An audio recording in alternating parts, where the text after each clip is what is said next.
This podcast is sponsored by nobody. Hey dudes, welcome to Splat from the Past, the only 80s themed horror sci-fi show where things can get totally radical.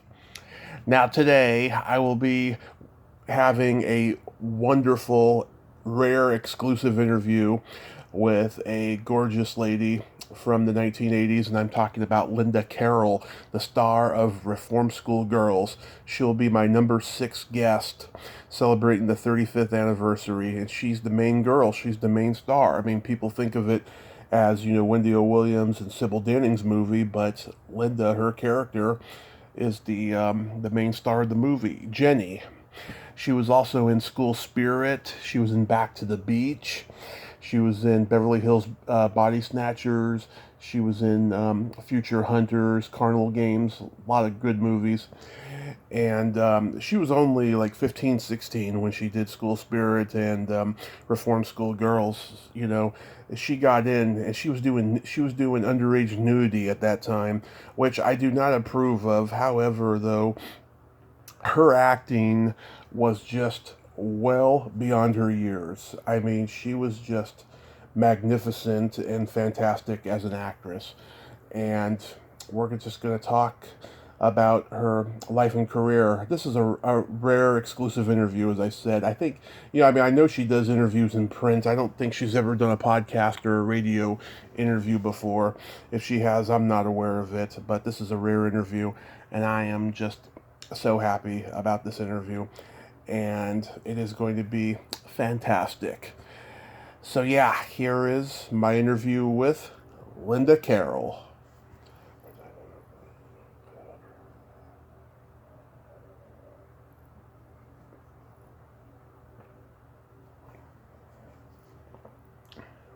Okay, so going back in time, did you gravitate toward acting early on in your childhood?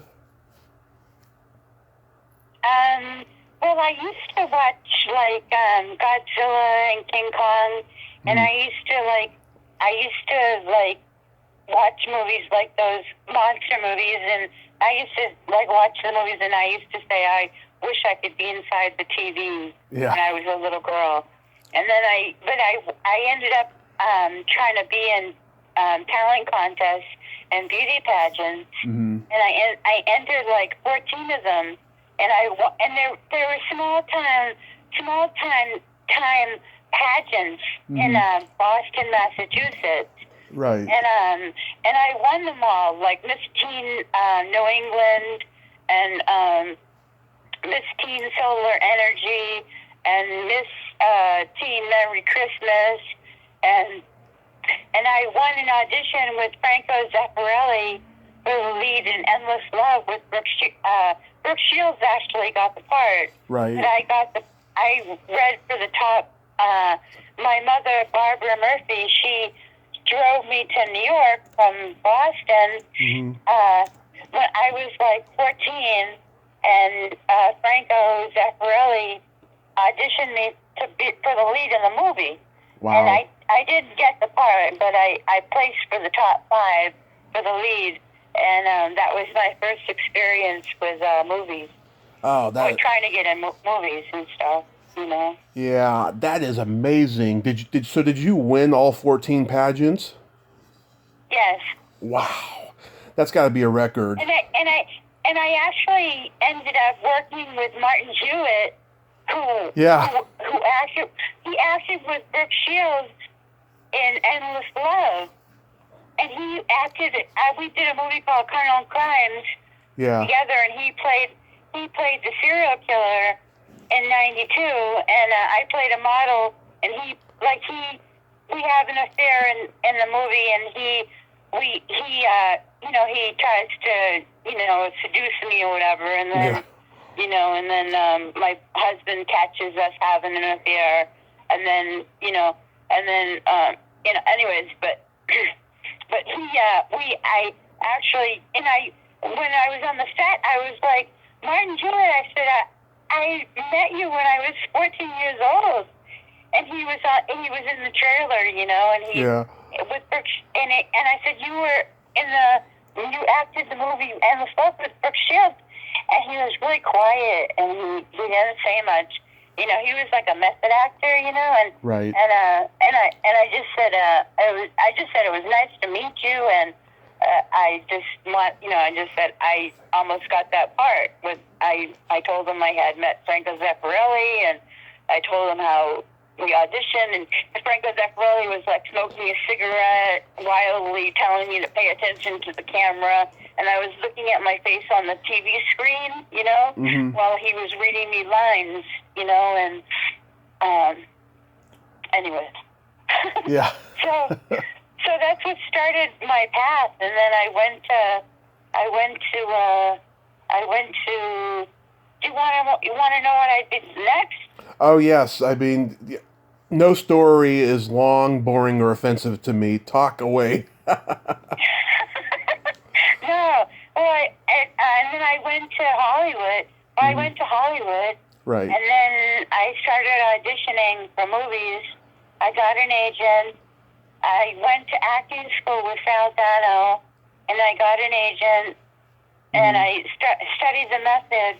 And I studied like a lot of plays like Bus Stop, and Sweet Bird of Youth, and classics. And a lot of Tennessee Williams, and 27 Wagons Full of Cotton.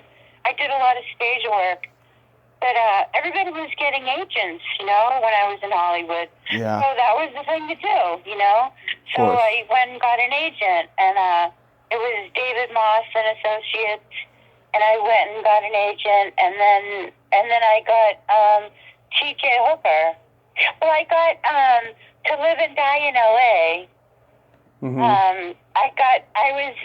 I was like almost like an extra in that movie. I was walking on the beach, and William Friedkin said to me, "Hey, come here," and he was shooting To Live and Die in L.A. on the beach, and he said, "You want to be in my movie?"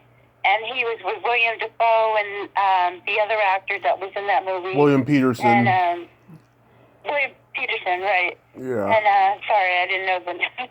Okay. It slipped my mind. So he said, I said, yeah, and he said, walk down the beach.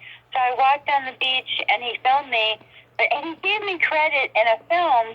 One of the early cuts of the film, it said "Girl on the Beach," Linda Carroll, and then I got T.J. Hooker, and I worked with William Shatner and Heather Locklear. Right. And I did a guest star role on that show, and I played a porn star. Yeah. That witnesses a snuff film, and T.J. Hooker, which is William Shatner, machine guns me down. Yeah.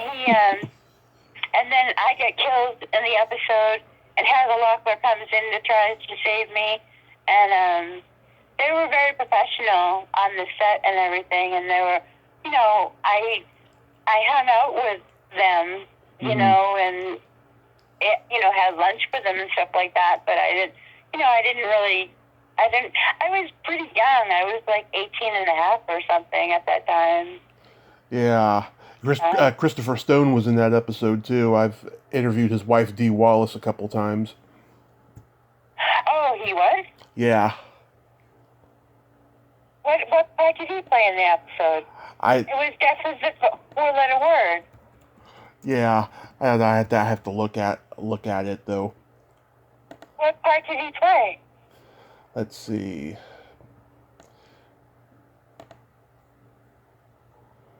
Maybe the porno producer? Maybe. His name was... Oh, no, he was a detective. His name was Detective Max Brodsky. Oh, okay. Jonathan... I wasn't there when he shot the scene then, because I would have remembered him. I only worked with William Shatner and Heather Locklear. Yeah. I think Jonathan Goldsmith was the producer, the porno producer in the movie. But that was a fun experience, huh? Yeah. Yeah. Now, oh, I forgot to mention. So you got to Hollywood because you were dating a mobster, right? Yes. You do your research, huh? Yeah, I was just like, I yeah, I was like, how did that transpire? Because you being so young, you know. well, I didn't know he was a mobster. Hmm. Dennis Lepore. I didn't know he was a mobster, and until 1993, Wow. when the FBI contacted me and they said, "Do you want to do an interview for LA Times magazine to talk about Dennis?" And so they took me to this restaurant, and we talked about Dennis, and I wanted to talk about the positive things about him because he was really positive, and he was very. He never did anything to hurt me or anything. But they were like, "Oh, he's this big gangster, and he's part of the Patriarca family," and they were telling me all this stuff about him, and they said, "Oh, he's been a part of the crime family for all these years," and they showed me transcripts from the FBI, and so I did the article for the LA Times magazine, and it came out in '94 or '95, Right. he paid for my ticket to LA. Hmm. But he always dressed up like really to the nines. Like when I knew him back here in Boston. That's Hmm. where I'm calling you from now, is Boston. But he always dressed up to the, he was always like Mr. dressed. Debonair. And we always went out to the North End in Boston. Yeah. And we always went out to eat, and we always went to the North End, and then I just said, "Oh, I want to go to California," and he goes, "Oh, what do you want to do that for?" And I said, "I don't know. I just want to do something different." And he said, "Okay." And he bought me a ticket on a to Hollywood. Right. So, okay, so you go through all of that stuff. How do you get cast in School Spirit?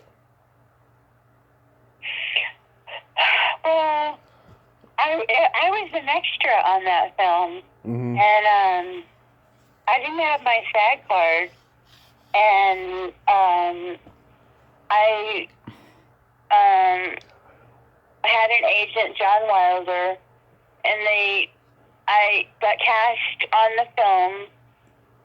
They wanted a bunch of girls on the film, and they asked me to do a topless scene in the shower.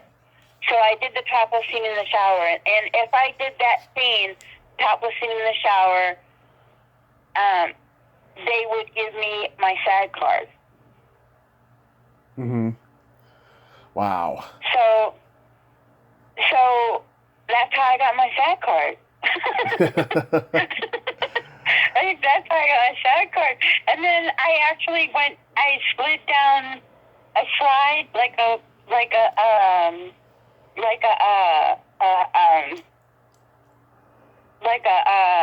slippery, it was like a slide, a huge slide at the veterans play. It was at the veterans place in Westwood, and it was a slide that you slide down, and you slide down. It was a huge slide. Yeah. So I did that, and then I did the shower scene, and I did that scene, and then I did and they said they would give me one line. "I'll tie it in a knot for you, Billy." That was the line. That was the line. They said, if you do this, if you take off your top for the shower, we'll give you one line, and we'll give you your SAG card. So, I'll tie it in a knot for you, Billy. So I said that to him. I said that. So that's how I got my SAG card. And I said, and then I'm in the pink dress, but looks like Pebbles and Bam Bam in the Flintstones. And then I say that line with Leslie Bremer.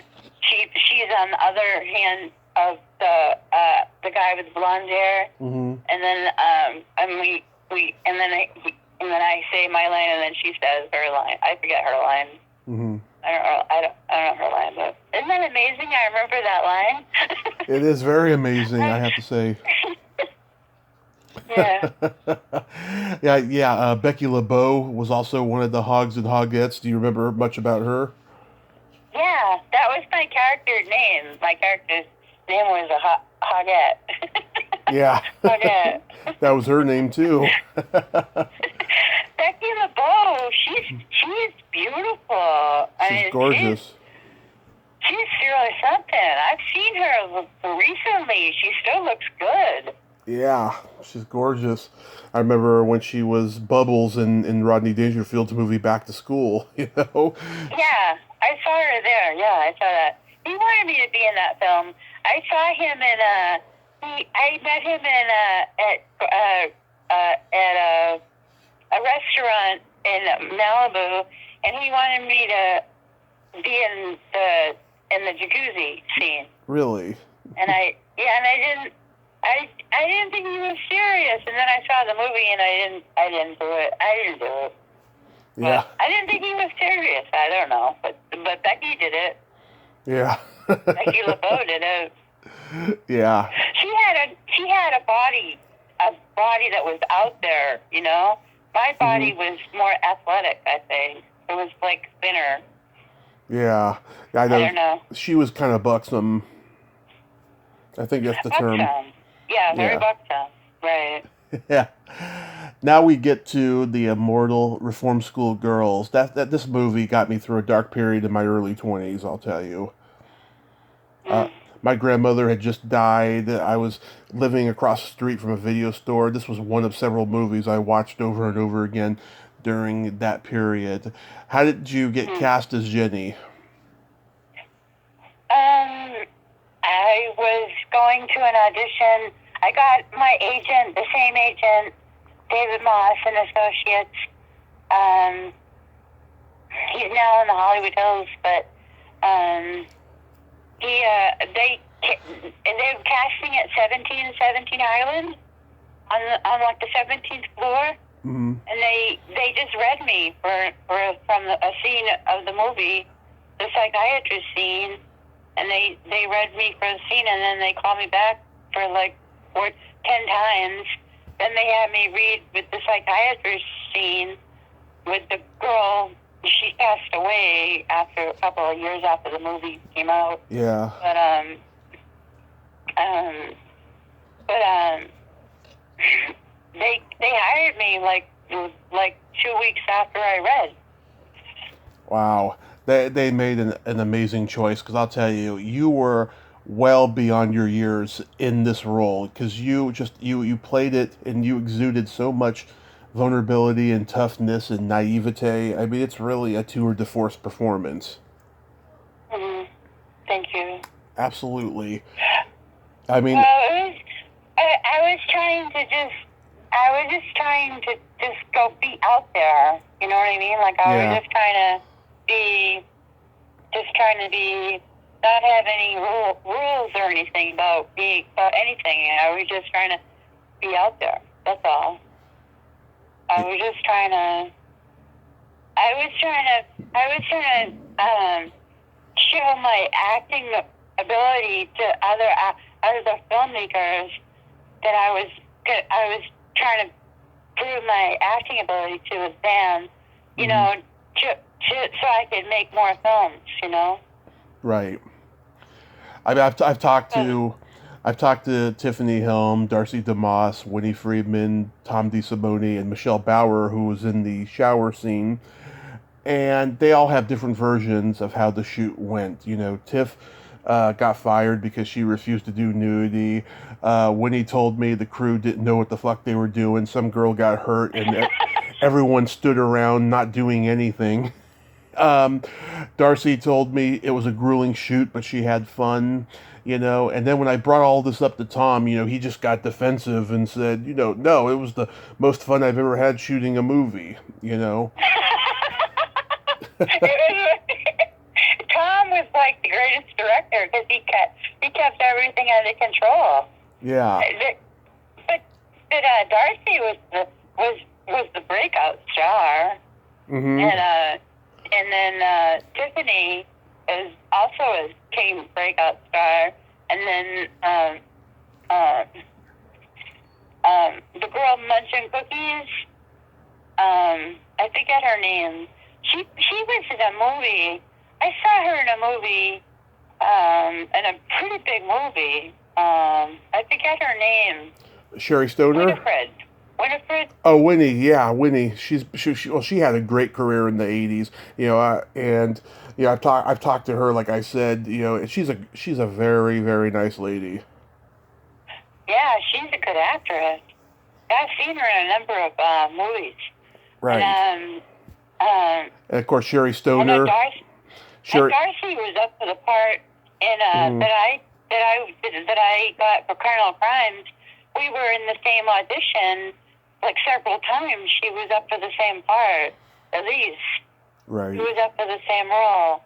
So she was, and we became friends, and we hung out in Malibu and ate lobster with some of her friends for a couple of years there.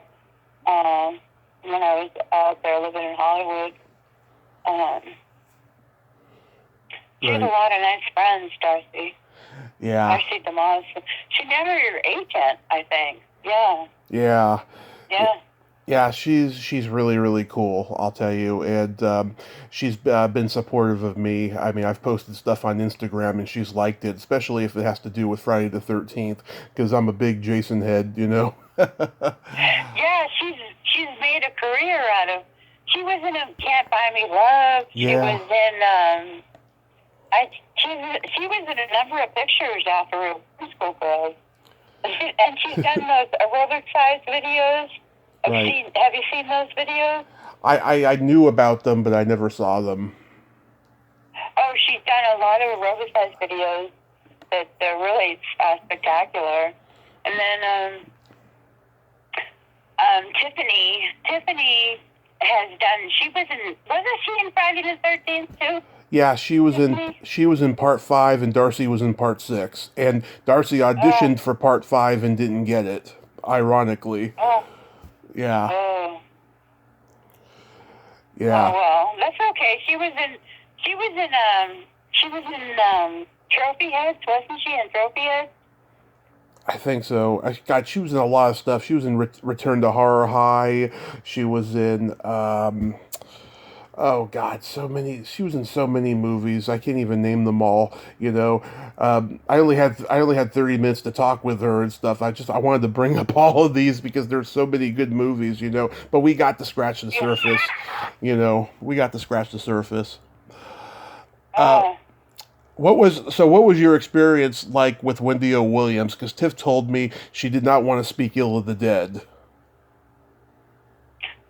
Oh. Who said that, Sybil? Tiffany said it.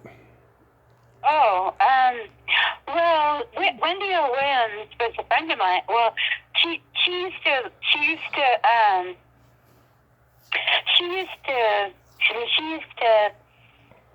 play loud music in the trailer with her boyfriend, who was her manager, on the set, and only come out on her time to be on set, and then when she was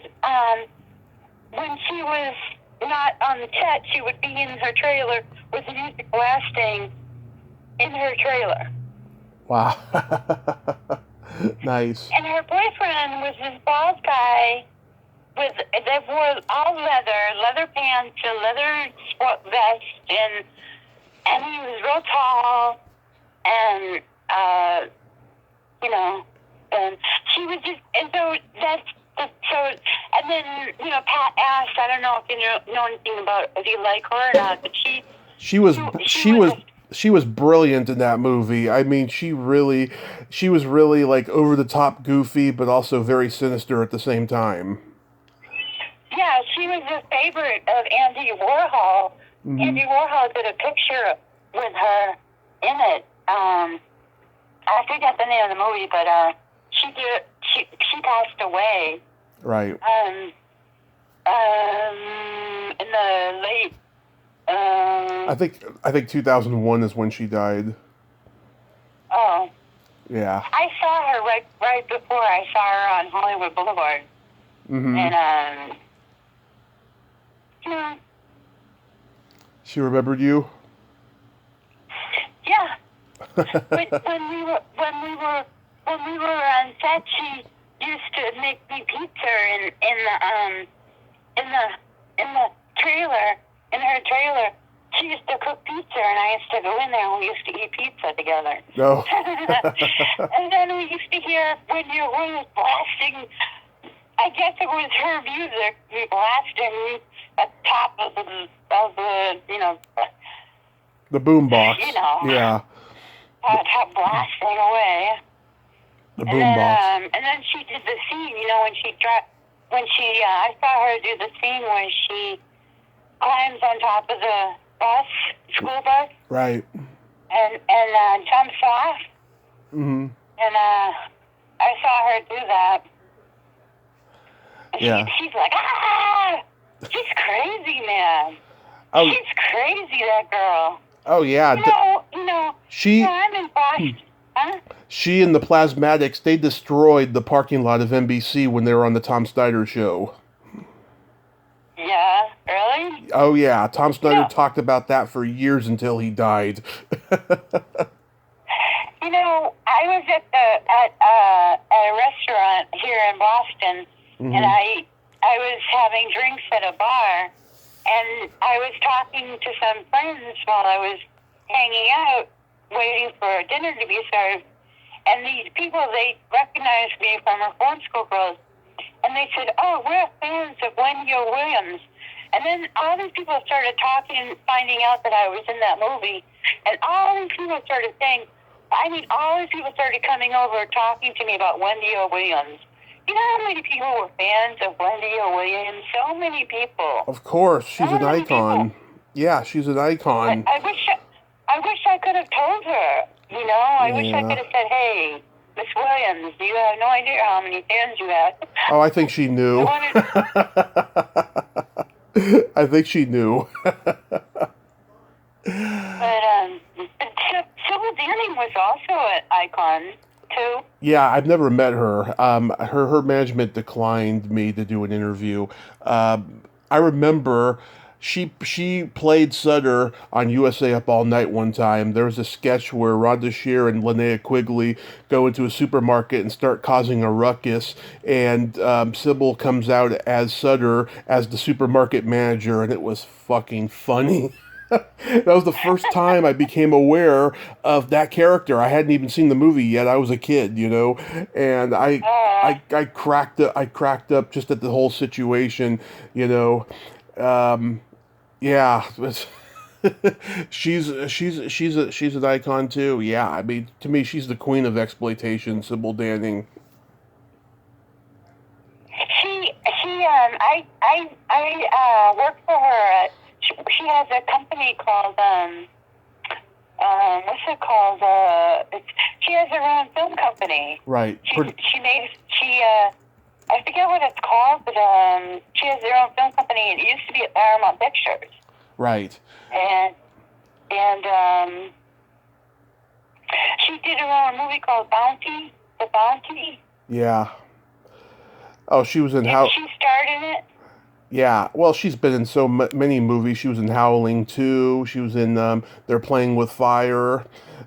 She was in Hercules with Lou Ferrigno. I mean, she's done a lot of great stuff. She did a Quentin Tarantino movie, too. Oh, she did? Yeah, the Grindhouse. It was his segment of the movie because it was like, two long stories combined. It was like an anthology movie, and she was in his with Kurt Russell. Oh, wow. Yeah. Oh. Her company is called called Adventurous Productions. Oh, okay. And I worked for her for a couple of years, and I signed email, like her fan mail. I signed some fan mails for her. Really? Yeah, she gets a lot of fan mail. God, she gets a lot of. She sends these sexy pictures with bathing suits and stuff. You know. Mm-hmm. She has these pictures of bathing suits, and from years ago, you know. Yeah, I don't doubt that. She married this guy from Germany, and she was making $1 million a movie for some years, and Wow. she bought a house in the Hollywood Hills for $1 million for a house. Yeah, in those days. Right. So I went to that house. I saw that house. It's unbelievable, Tommy. I'm sure it was. Yeah, I mean, I go over L.A. and I start crying because I wish I had a house like that over there. You know, it's beautiful, those houses. She's very fortunate. She's lucky. There's not many actors making that kind of money. You know. Yeah. There's not. It's very hard to make that kind of money. I even told her that. I said, you know, you're lucky. She's like, I worked hard for what I got. You know, and I said, you're very lucky to fortunate to have gotten $1 million house with your career. And she said, oh, I worked hard, you know. Yeah. Didn't she want you to write a sequel? Wasn't she in The Howling too? Yeah, Howling too. She's a star. That she gets naked in that movie. Oh, she does? Yeah. Yeah. At the end of the movie, they show her nude scene over and over again. During the end credits, they had to do some tricky editing when it aired on cable, with the channels, with the commercials, on cable. They had to do some tricky editing for that. Yeah. But didn't she want you to write a sequel to Reform School Girls? Yes. How did you know that? I read that on IMDb. Yes, she wanted me to write the sequel, and I tried to write. I wrote it. Mark Taft wanted to write. He's an actor on Facebook, and he was interested in writing the part two of Reform School Girls. Right. But she wanted me to write it because I was in the movie. She wanted me to do it. And I didn't. I tried to do it, and then I lost focus or whatever. I don't know. I don't know. I couldn't come up with I couldn't come up with Reform School Girls Part 2. You know, and I came up with a synopsis, and I had the script reader read the synopsis. Michael read it, and her script reader read it, and he didn't like it. Yeah. I always wanted. I think she. Oh, go ahead. I always wanted that ending to have all the girls in that school just run for it after the fire and the deaths and everything. Just run for it, run free. That's how I wanted the movie to end. But it was actually kind of poignant though when you're leaving and the other two girls are watching you leave, and I think they have some hope for their future. When they get out. I like that poignancy, but I always just wanted them to just run free because they're they're the enemies. They're the bad guys. They learn something about themselves. But what can you do? So then you do something. So how did it change how did it take you through a dark time in your 20s? It's just, my grandmother raised me, right? So I never knew anything more. And I just watching entertaining movies like Reform School Girls, George Romero's Dead movies, so many Grindhouse movies from that time.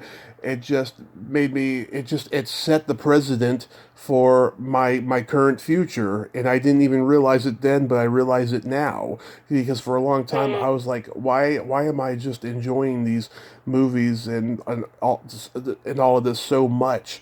I mean, I had always been a movie buff since I was a kid. I went through a long period when I was in high school, where I wasn't watching movies as often because I was so focused on school, you know. Mm. But after that, yeah, I mean, it really popped a cherry that I didn't know need to be popped, and here I am hosting a podcast. You know, it's weird how life has a weird domino effect like that. Right. You know, so but yeah, I Mm. enjoyed Reform School Girls a lot, and I still do. I watched it yesterday. Really? Yeah. Oh my But then you do something more family friendly with Back to the Beach. Yeah, that movie was like Stevie Ray Vaughan was in that movie. I know. What was that like, seeing him and Dick Dale just battle it out on Pipeline? That must have been magic. I danced with them while they played, and Stevie Ray Vaughan played, and I danced. It was great. It was great magic. It was like I could. It was like magic to dance to. Yeah. and Annette Funicello and Frankie Avalon sang California Sun. Right. When they sang that song, it was the camera. They came on me just for like about 10 seconds, and I danced also to their beat, also to their dance, their tune, you know. Right. And then Bob Denver, I had a scene with him, and Alan Hale Jr., which is Gilligan and the skipper. Yeah, it's Gilligan's never a 3-hour tour. And he comes up to me and says, "Would you be my main squeeze?" And I said, "I'd love to." He said, Yeah. and then the skipper says, it's time for a 3-hour tour. Let's go, little It's buddy." never a 3-hour tour. Huh? It's never a 3-hour tour. And then I go, and the camera it stays on me, and then I have a scene with Don Adams from Get Smart, and Yeah. and I say, "Can we go someplace dark and quiet, but not too far from you to scream for help?" And then he goes, "She's got asthma." But I breathe when I say that line. I say, I say, well, I say it like this. I say, I say it like, I can't say it again. It's okay. Anyways, I say it, and I say it with breathy, right? Right. He goes, "She's got asthma," you know? Frankie and Annette, they just, seem like genuine, authentic people. That is so rare in show business nowadays. Like, they just must have been wonderful to be around. Yeah, well, I got a photograph with Frankie Avalon, and then Connie Stevens was there as well. Right. And I talked to her, and she was really nice, and she was in a lot of movies. Of course. And my agent said, "Go up to Annette's trailer, Annette Funicello's trailer. Go to the trailer," because he came to the set, and my agent, Dave Moss, he said, "Go to the trailer right now. Let's take a look over. Introduce yourself." So Herman was there too. And so but no, he wasn't there at Annette Funicello's trailer. So I go up to Annette Funicello's trailer, and she's sitting in the trailer by herself with a bunch of peanut butter, jars of peanut butter. Like a whole trailer is filled with jars of peanut butter. Right. Because that was she was the spokeslady for peanut butter. Yeah. And she just sat there, and I just said, "Hi, my name is Linda Carroll. I just had to meet you." And she just went, "Hi." And I said, and she wasn't stuck out or anything, but she was all by herself. Right. And that's amazing to me, because on my Facebook account, she's my friend on Facebook. I'm her fan on all her fan page. Go through my account, and I see all of the Teen Idol stuff. And I'm like, didn't she talk to me alone? You know what I mean? She should have had a bodyguard. Yeah. No? Yeah. Because she was a big Teen Idol, and so was Frankie Avalon. And I talked to Frankie Avalon alone. Connie Stevens. And I also we had champagne for lunch with steaks, with prime rib, and we had it with Alan Hill and Bob Denver. Mm-hmm. We all got drunk on champagne and then did our scene. How? And we sat on the beach, and Bob Denver, mm-hmm. he died of cancer. Yeah. From smoking cigarettes, but he would smoke. We were on the beach in Malibu and in tents and stuff like that for hours. We would be on the beach for hours and hours and hours. From like 5 o'clock in the morning until like 10 o'clock at night. For like 4 months we shot. Right. And I met Melissa Gilbert, Chris Penn, Sean Penn's brother. Wow. Was a friend of mine, and he came to the set, and he brought Melissa Gilbert to the set. Wow. And he said, "Here, I want you to meet somebody," and introduced me to Melissa Gilbert. And she peeked her head inside the tent, and I was sitting there with Bob Denver, mm-hmm. and Bob Denver was sitting there smoking cigarettes. He was like constantly smoking cigarettes. Wow. Are you there? Yep. I can hear you. Okay, I didn't. Yeah, it's crazy. No, so and then I actually met Charlie Sheen. Mm-hmm. I did a movie called No Man's Land. I don't know if you know that. Oh, yeah. You play a party girl in that movie. Yeah, I played a party girl. Yeah, I did one line. I got one line, and I say, you want a party to Charlie Sheen, and I met D.B. Sweeney and Charlie Sheen. Right. And Peter Warner was the director, and they saw Reform School Girls, and a director that was fired from No Man's Land saw Reform School Girls and wanted to put me in a lead in No Man's Land, and then when he had me on the 13th callback, they gave me one line and Peter Warner said, the other director was fired. All I can do is give you one line. Just say anything when the camera goes on, and I'll film it. And we'll pay you $1,000 a day, and we'll hire you for 4 days. And that's all I can do. I'm sorry. Mm-hmm. The other director was fired. So that was my big break. You know, that was big break into big stars. You know. Yeah, that's amazing. Well, Back to the Beach had some big stars in it. There's two guys in Back to the Beach I had bad experiences trying to get interviews with. David Bowe. Oh, yeah, I know him. Yeah, so he showed a lot of enthusiasm in his message about doing the podcast, right? So the day that we're going to do it, we were supposed to do it while he was driving to an audition, but he forgot, right? So he gets to the audition, and then he remembered that we were supposed to do that interview, and so he messaged me and said, "I'm so sorry, man, let's do it on the way back." And I said, okay.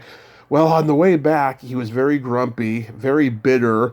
We talked for like 12 minutes, and then he's like, I want to talk about my newer projects, and I'm like, okay, but can we talk about UHF real quick? And so then he went on like a 3-minute tirade about UHF, and then I said something to him that made him laugh, And then suddenly he had to go, and he said, "We'll finish tomorrow." Well, that never happened, so I just deleted the file because it left a bad taste in my mouth. I thought that was very unprofessional of him. So 9 months later, my colleague interviewed him, and he was a completely different person. He was charming, gregarious. Talked to him for almost an hour. I was like, "What the fuck? What?" I mean, I know I was still learning how to be a good interviewer at that time, but it's like, why treat me like that? You know what I mean? Right, right. And then Damian Slade, I was trying to get Yeah, him. Damien. Yeah. Yeah, I was trying to get him on the show. He blocked me on Facebook, and then Oh my God.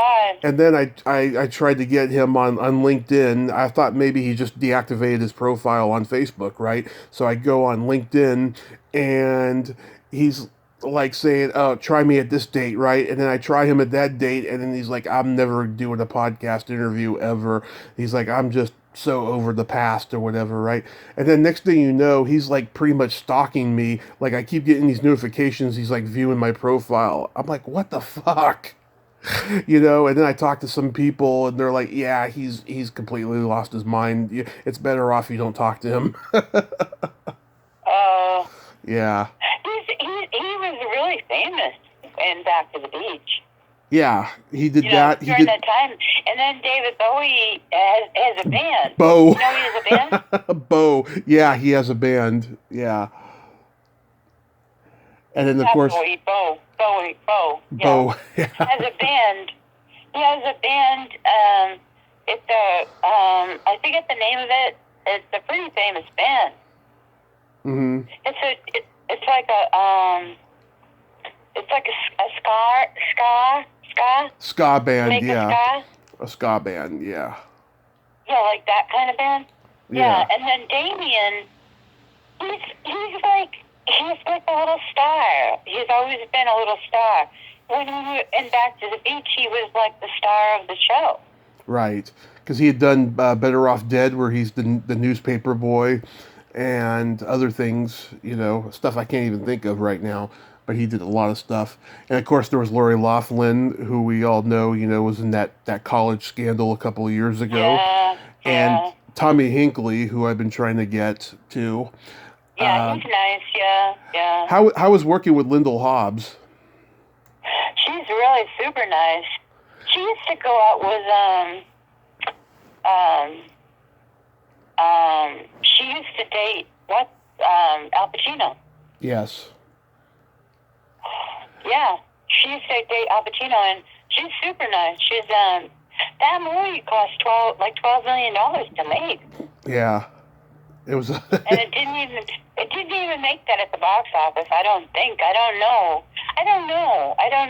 I looked it up on the computer, but I'm not. I don't think I looked at the right thing, but it might have made some money at the box office because it had Annette and Frankie and Dick Dale and his Beltones. Yeah. And, it did well on video and on cable, because by that point, I think a lot of people had forgotten the Beach Party movies by that point, and I guess maybe it was released at the wrong time. Who knows? But it's and Stevie Ray Vaughan, people loved him. Yeah, he's. And he played his guitar when I danced to him, and he played his guitar. He did a thing where he went nuts on his guitar. It was like he's just like going crazy on his guitar, playing the surfer music. Yeah. Do you remember anything about the Pee Wee Herman sequence? Yeah, Surfer Bird. Yeah. Did you? I don't know if his song is popular on the radio, but it's Surfer Bird. Yeah. Surfer Bird. Yeah, it was a one-hit wonder in the 60s. Did you know that he and the Social Worker in Reform School Girls used to be a comedy team? No. Him and Charlotte McGinnis, they were on the Gong Show together in like 76 or 77. Oh my God. Yeah. Yeah, they did this routine where they were like making like animal noises and stuff and going with their tongues and stuff. It was pretty funny. It's on YouTube. Oh my god. Yeah. I got her hired. Tom called me in and said, read with this girl, and if she's good, if you like her, then we'll hire her. So I read with her, and I made her good. I was like, come on, do good. Like when the director wasn't looking, and so she like really, I go give it your all, Mm-hmm. And then when the director came in, and Tom came in, I said, just give it your all, and she gave it her all, and he liked it, and he hired her. Nice. I vaguely remember Future Hunters. How was making that movie? It was very, very athletic. I did my own stunts. I went to the Philippines, and I went to Hong Kong, and we were supposed to go to Austria, but we never made it to Austria because of the, I guess, the political climate at the time. Yeah. And then Cirio Santiago directed it, and he passed away. He was the best director that I ever had. Mm-hmm. And working with Robert Patrick was really good. He saved my life. We walked through it was a lot of work, and doing our own stunts. It was very dangerous. Mm-hmm. We jumped out of a helicopter into a water, and then swam from the lake, to the side of the lake. And like in the lake could have been alligators or anything, Exactly. It was in the Philippines. Wow. I gotta see that one. It sounds like it was pretty adventurous. How about Beverly Hills Bodysnatchers? Yeah, I worked with Dick Kovac. He was really nice. He passed away. And he was really nice. And Art Matrano just passed away, too. Huh? Art Matrano just passed away, too. Yes, I read that. He got paralyzed in an accident. Yeah.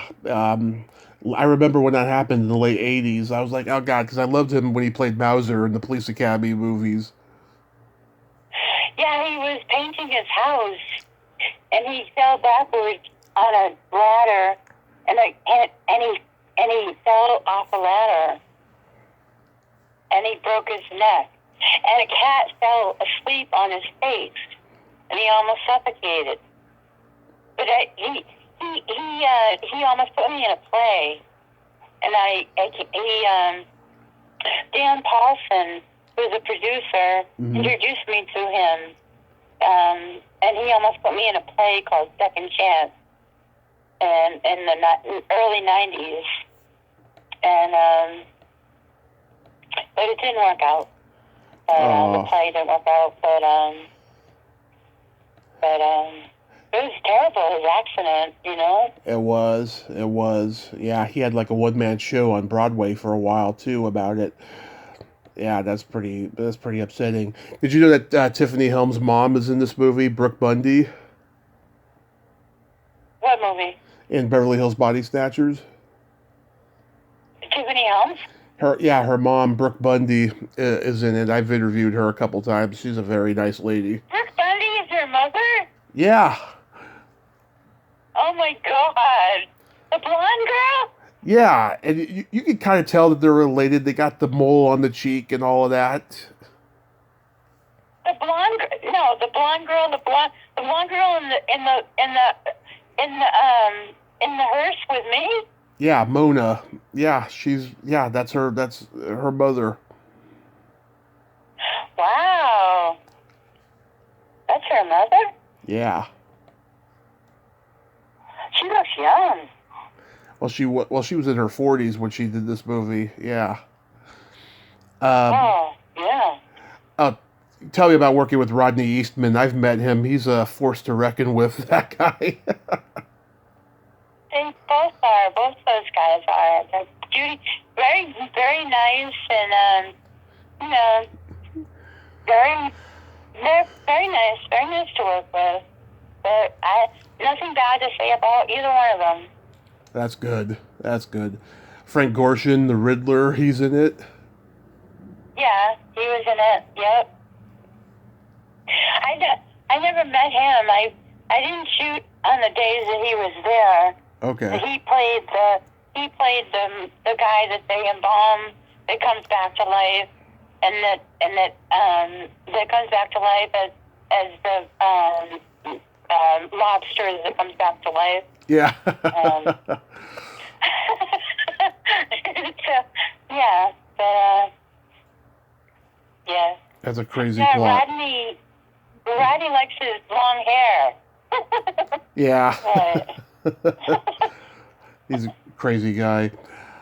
You know, because I'm so used to seeing him not talking because he plays a mute in the Freddy Krueger movies, right? So, like, when I hear him just with that freaking loud voice that he has, you know, and that big personality, I was just like, wow, what the fuck? I was not expecting this.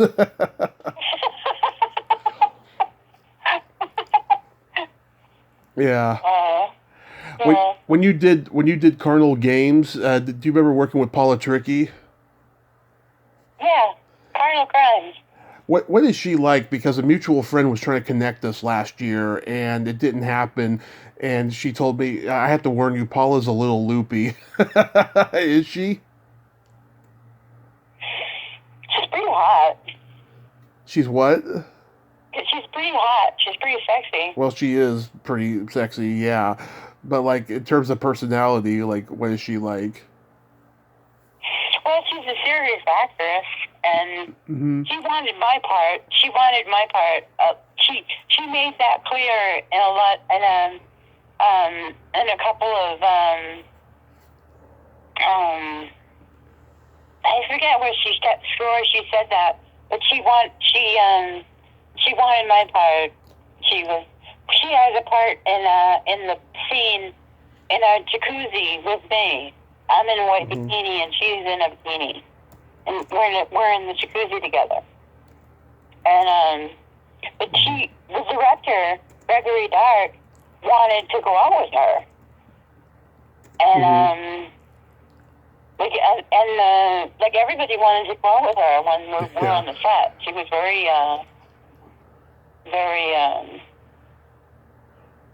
attractive, you know, and she's got a good reputation. I don't hear a reputation about her being a loopy. I don't hear anything like that about her. Yeah, I mean, you know, change over time. Who knows? But I'm gonna try again this Christmas time. I'm gonna see if she'll respond, you know, to my message. But I just had to ask. I was just curious. Were you on an episode of Titus? Yes. How was that? It's called What's Up Hollywood. It was with Stacy Keach. Yeah. And it was good. I play a CHP officer. I went to Central Casting. Mm-hmm. And I went in as an extra, looking for work, because I couldn't get an agent. Mm-hmm. In 2000, I couldn't get an agent, so I went to Central for the heck of it. I didn't know what else to do. So they said, they looked at my resume and they said, you've been these films? They said, okay, we'll send you to CBS. And they gave me the part of a CHP officer, and Stacy Keach comes and pinches my butt and arrests me and puts me in a cruiser, and then I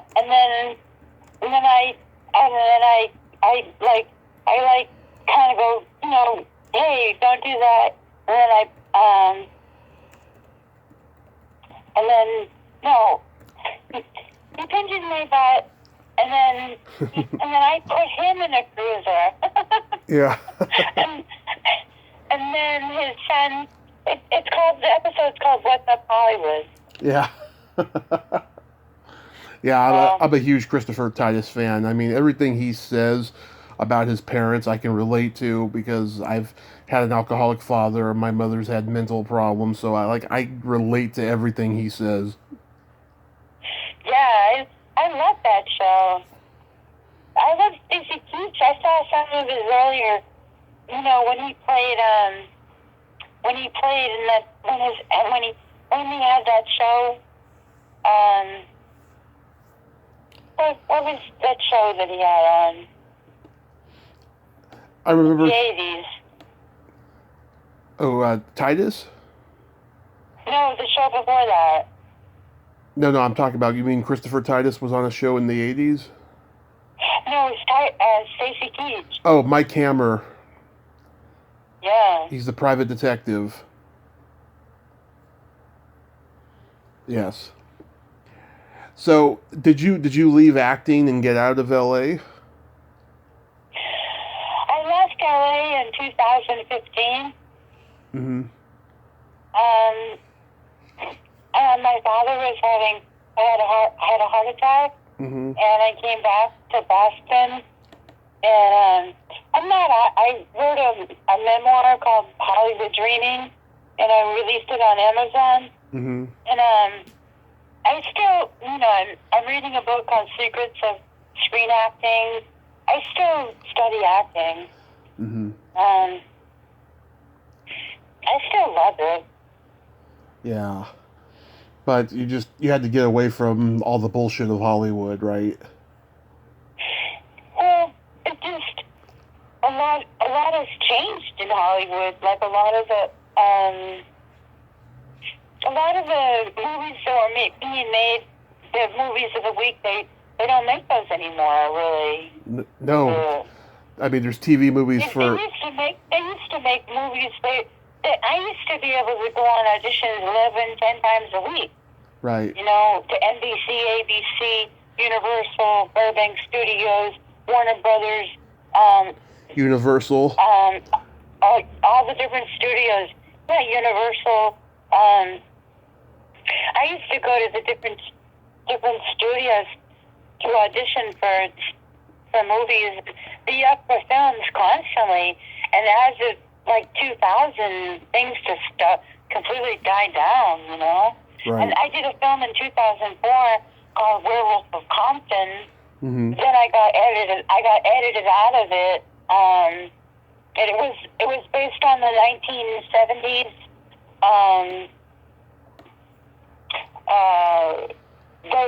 Those 1970s films. Right.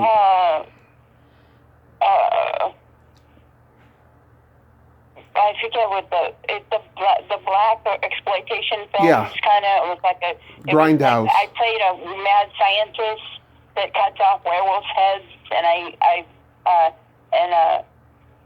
was kind of a weird film, but I think Hollywood has changed dramatically. Like in the last 20 years, it's changed a lot. Don't you think? Oh, yeah. I mean, I wanted to move out there just a few years ago, but just all the things I've seen and heard, it's just like, I don't think I want to do it now. I mean, 30, 40 years ago, you could get away with having no money in LA, living in your car, to be an artist and what have you, and, get discovered in 2 years if you were lucky. But now it's just like, you have to be already established because of the internet and all that shit, so, yeah, it's a completely different game. How old are you, Tommy? You're young, right? I'm 38. You're 38. You're very young still. So you're still... But do you live in California? I live in Redding, California. Redding, California? Yeah. So you still live in California. Right. But you see all the changes in California, don't you? Oh, yes. It's not... all the movies they're making are the animation movies now. And yeah. Everything's Netflix and Netflix just got 44 nominations. It's just Yeah. By the Emmys, so it's like It used to be so different. It used to be like you could be in LA and go to an audition and be in a room and get sides for a movie, and it would be a real movie. And you go into a casting agent and read for a movie, and then go out and you'll see 10 people that look just like you, and walk out of there, and then you go home and wait for a phone call, and then you might not get a call, you might get a call, or you get a call back. You know what I mean? Exactly. That happened, and it was for a real movie. That really happened. But now that doesn't happen anymore like that, really. No. It very rarely happens. I missed the magic. I miss the magic of going to the movie theater. I miss the the way films used to be shot on film and not digital. Just everyone seems like they're just too anxious to get to the next scene. They just say their dialogue really, really fast without talking slowly, like they used to. I miss all of that movie magic. I can't get into a movie nowadays. Yeah, the movie. Even Netflix. A lot of the movies aren't. Some of them are pretty good. I don't know. It depends on your taste. It depends on. Well, you're 38. 38. So you're still. 38. Yep. Do you want to be an actor? Yeah, I mean, I've acted. I did stand-up comedy for 10 years in San Francisco, and that's a lot of bullshit there. I write screenplays. I've been writing scripts since I was 12. But like no one wants to read my scripts, and I don't know why. You gotta persevere. You can't give up. Oh, I'm not giving up. I'm just. I listened to that your podcast about My Girl 2, the girl that wrote My Girl 2. Oh yeah. She wrote the script and she got it sold. Oh yeah. You gotta try. That's came from nowhere. I have been. I've been trying. For years and years. It just no one wants to read my scripts. I don't know why, but I'm not going to give up. That's because they're lazy. There's going to be somebody that will. You just got to keep trying. Yeah. You can't give up. Just everything is, Especially at your young age. Right. Right. But 38, you can make a killing. I've learned so much, about the business from doing this podcast, right? It's just everyone is just like, what have you done for me, and all this crap, So that's why it's very difficult. But no, I don't plan on ever giving up. I'm gonna keep on trying. Yeah, don't give up. Don't give up. Don't give up. Your podcasts are outstanding. Oh, thank you. Something's going to come out of this, and if not, I already listened to 2 or 3 or 4 of your podcasts now. Already, all of them, I learned so much from already just listening to it. I already learned so much about you and about the people and everything. Oh, thank you. It's bound to make connections for you. I appreciate it. Thank you. Yeah, I mean. The pandemic has fucked up a lot of things, right? I had all these plans, right? I was going to finance this script I had for this low-budget horror movie I wrote. I want to be a horror host. And so we were going to make a pilot 2 years ago. That fell through. And then we were going to make a second attempt last year, and then it didn't happen because of the pandemic. And I was going to put on a screening for a classic movie and have one of my podcast guests be the Q&A guest, and that didn't happen either. So I'm just waiting for, the world to restore the way it should, without these stupid mandates, with the masks and all of that. Yeah. Well, it's going to end eventually, like everything does, I hope so. So we just got to keep creating, That's exactly. That's what you're doing with your podcast. You're doing all you're doing. Exactly. So, what are you doing these days?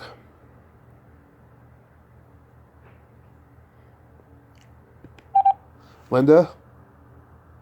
Linda, hello? Hello? Hello? You there? Did we lose you? Thank you very much for having me be a part of your life, Tommy Kovac, and I really feel honored to be a part of your podcast. You know? Yes. Have you familiarized yourself with my Secret Silly game yet? Which is It's in several of my podcast episodes because you said you've listened to like 4. Have you heard it yet? not yet. No. Okay, we're gonna play it really I'm gonna quickly. listen to some more. But what is it? Okay, this is a series of silly slumber party questions, no win or lose, just pure dorky fun. And how the game works is I ask you the question, you answer it, and then you ask me that exact same question and I answer it. And you can comment on answers. Okay. Okay, Linda, are you ticklish? Yes. Tommy, are you tickled? Oh, I'm so ticklish, I've been known to hit people in the groin.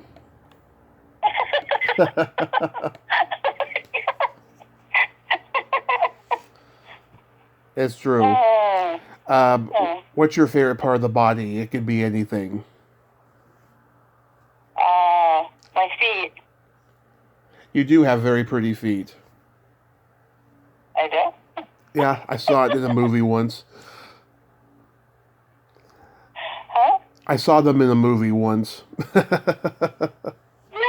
didn't. How did you see my feet in the movie?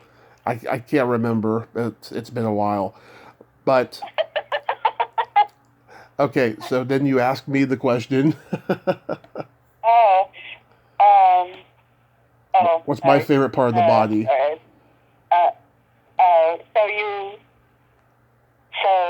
What's, Wait, say it again. what's my favorite part of the body, you say to me? What's your favorite part of the body? What's your favorite part of the body? The belly button. Why is the belly button your favorite part of the body? I had a girlfriend when I was 6. She had a really cute Audi, and long story short, she was always the girl that got away. And I haven't seen her since junior high. I tried to connect with her on social media, but she's all fucked up from drugs. But just, I don't know, she was the only girl that was ever truly nice to me, and I'm sure we probably would have dated had I not been such an asshole when we got to high school and all that shit. But, Oh. yeah. But, Don't be so hard on yourself. You'll meet somebody. well, my way of thinking will change. Go ahead. Try Paula Turkey. What? She ought to be something to go out with because she's been in Hollywood. She's been in Hollywood for so many years, you know? I'm not interested in dating any actress. I want to be friends with them, but I don't want to, go out with them. Why don't you do an interview with her and see what she's like? Well, like I said, let's see if I get to connect with her. So we'll see. Yeah. What color are your toenails painted? I wish her well. I hope she's doing well in her career. Well, I'll tell her you said hi if I get to talk with her. Next question. What color are your toenails painted? Pink. Nice. What color are your toenails painted? Any day now they're going to be lavender purple. I haven't painted them in 2 years.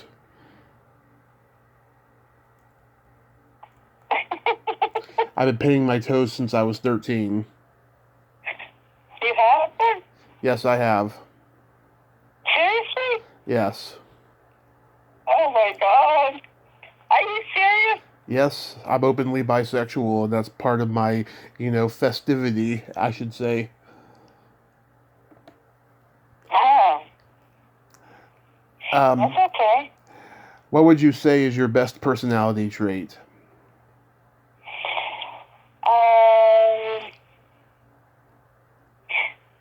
My creativeness. I agree. For me, what would you say is your best creative? What is your best personality trait? I have empathy, but I have no filter.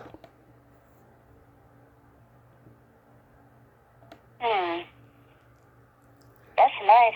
It is. And then my favorite question, is there a stinky smell that just makes you gag? Bad salad.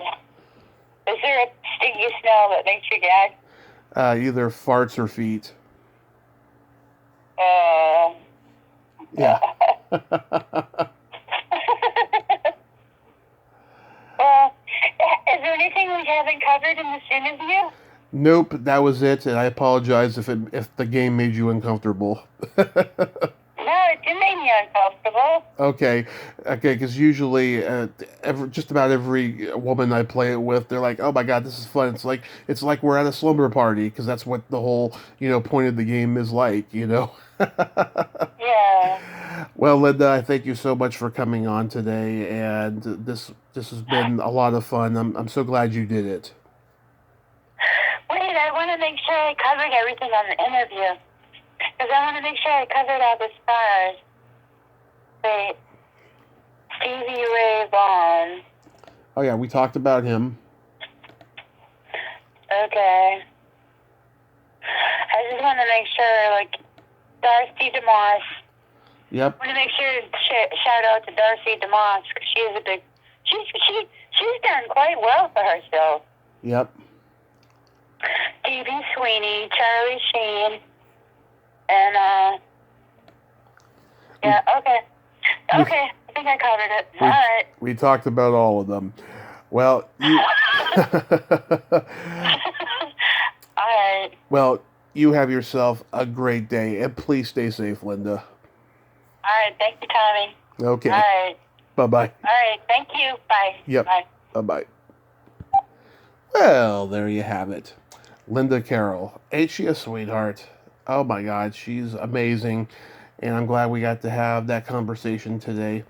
She's very kind, very loyal to the people that she worked with. Well, until next time, this is Tommy Throwback Kovac saying, there's no shame in living in the past, because the present sucks. Later, dudes.